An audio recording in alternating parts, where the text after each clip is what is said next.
Bom, definitivamente esse não era um vídeo que eu gostaria de fazer. Eu já tentei começar a gravar isso aqui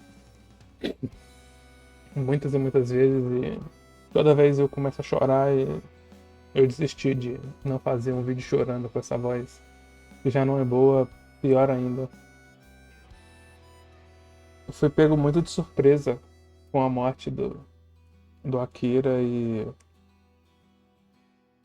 ver toda a comoção que isso gerou na comunidade dos autores, dos outros mangakas também, vários textos. O texto do Oda, para mim, é o mais sensacional, muito pelo peso também do Oda ser o substituto, digamos assim, entre aspas, do Akira, já que o One Piece começou para substituir o Dragon Ball. A gente vê tanto até que ele teve um anime muito mais cedo que qualquer outra obra tem. Desculpa os erros, eu não estou muito em condições de estar gravando aqui. Essa coisa me mexeu muito comigo porque Dragon Ball foi o que moldou minha infância. Foi o primeiro anime que eu vi do início ao fim, por exemplo.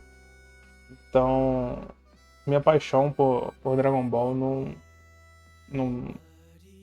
não cabe muito bem em palavras. Eu acho que só quem viveu na geração da TV Globinho como eu, aqui no Brasil, sabe como era Dragon Ball e como era importante ter isso na TV e como isso moldou a gente para assistir outras coisas. Como, por exemplo, Naruto, o próprio One Piece, que pra mim veio alguns anos depois. Tinha Yu-Gi-Oh! Também, Digimon, Pokémon, Super 11, que eu já fiz um vídeo aqui no canal. Então, assim, cara, é muito dolorido vir falar da morte de um autor aqui. E o Akira sendo tão jovem, né? Ele tinha 68 anos, 80, quem dera.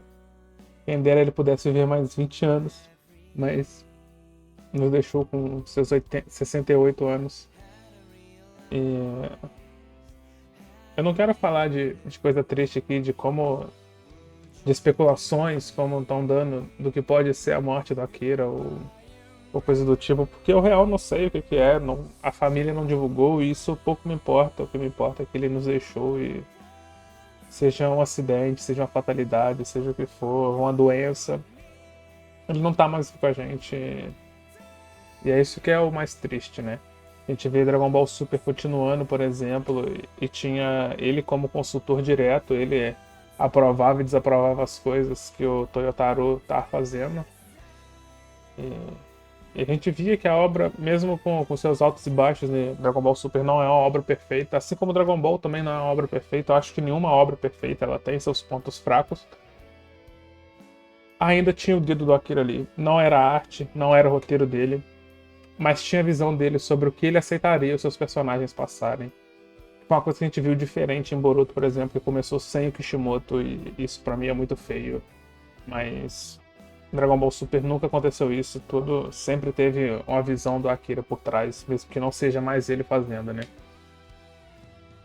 É muito louco pensar que 15 anos atrás, 16, 17 anos atrás, numa hora dessa eu estaria na escola torcendo para os professores liberarem mais cedo, coisa que raramente acontecia. Então eu tinha que sair correndo da escola para conseguir assistir Dragon Ball. Chegava, já estava terminando a abertura e vinha aquele nome do episódio dando spoiler de tudo que vai acontecer, como o episódio do Goku morre, ou títulos mais engraçados como Eu Vou Te Comer do Majin Buu, sabe? É muito bom lembrar dessas coisas assim. Até hoje a gente conversa e lembra dessas coisas. Eu comecei a assistir Dragon Ball com meus primos, né? E um deles é apaixonado por Dragon Ball até hoje, o Léo. E a gente tinha um jogo no Play 1, eles tinham um jogo no Play 1, depois eu herdei esse jogo, que era um jogo do Dragon Ball GT, e assim, junto com futebol, era o jogo que a gente mais jogava. Eu vou deixar a capa do jogo aqui pra vocês verem qual que é. Eu não, nunca soube o nome, pra mim era o jogo do Dragon Ball, sempre foi o jogo do Dragon Ball.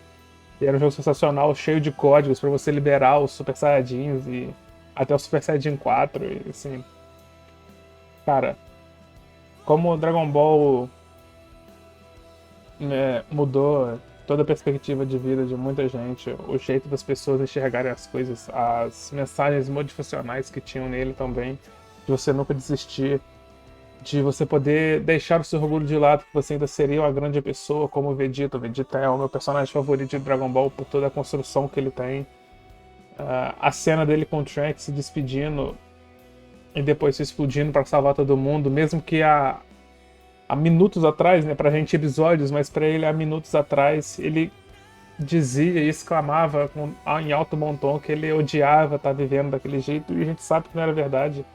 Ele tinha saudade sim de viver o que ele era, de ser um destruidor, de sair matando gente adoidado, mas ao mesmo tempo, no fundo, era só uma casca, né?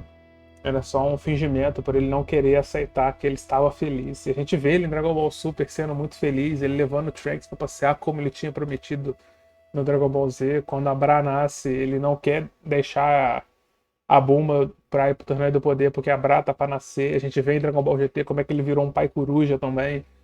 Sempre atrás da Bra ali, sempre indo fazendo as vontades dela. Ele tinha deixado o bigodinho crescer, ela não gostou. Ele foi lá e tirou. Então, assim, eu não consigo trazer algo pra vocês assim como uma forma triste. Eu só tenho coisas boas a dizer sobre Dragon Ball. Mesmo com seus erros e suas falhas, ele tem muitos acertos e ah, é muito difícil fazer isso aqui, né? Porque é algo que mudou muitas coisas. Por exemplo, o pessoal também, eu tinha uma relação ok com meu padrasto e quando o Dragon Ball começou a passar na TV, era o único desenho que ele assistia e ele sentava para assistir junto comigo, assim, e nisso nossa relação foi se aprofundando muito mais, sabe? É só coisas boas que tem e a gente perde um cara tão sensacional como o Akira, que sempre teve engajado em outras coisas sem ser só fazer o Dragon Ball, mas a principal coisa sempre, sua principal relíquia para a humanidade é o Dragon Ball, e todas as gerações que não viram Dragon Ball têm que ver, e é por isso que eu acho o Dragon Ball Super, mesmo com seus defeitos, é muito importante estar aqui.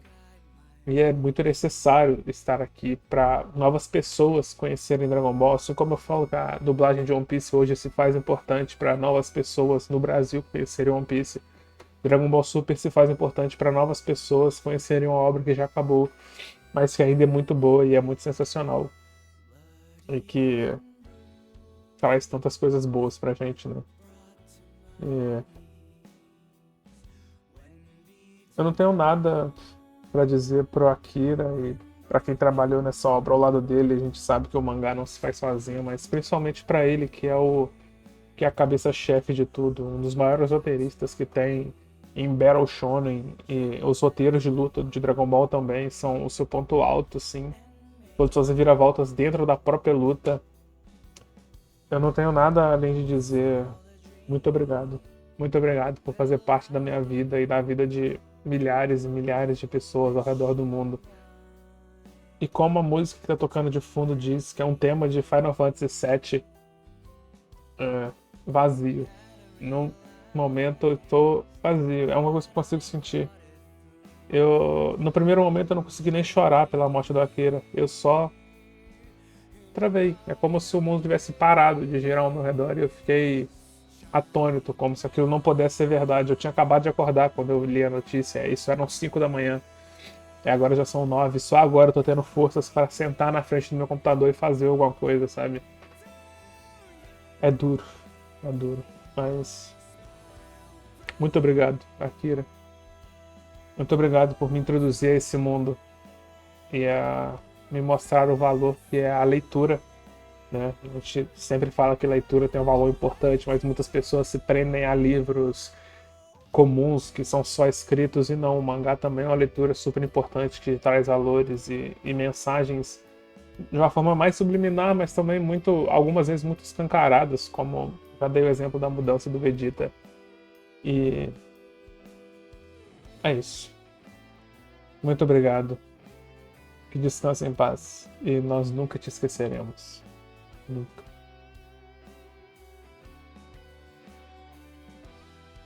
Kakaroto. Não me diga. A gente se vê, Vegeta. Até mais! Nós somos amigos há tanto tempo.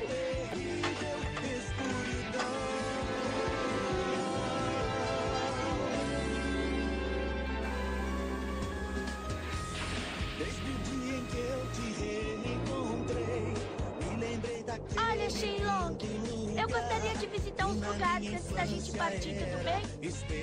Você brincava muito! É verdade, você continua do mesmo jeito que era quando era garoto. E o Mestre Kami também não mudou absolutamente nada. Eu sou o único que envelheceu. Nossa, as coisas não são mais como eram antes. Você sempre me ajudou quando eu tive problemas. Desculpa por não retribuir os seus favores. Eu prometo que jamais vou te esquecer, Piccolo. Nanico. Quando meu avô partiu com o Shenlong, ele estava vestindo isso. É melhor guardar com carinho, Pan. O quê?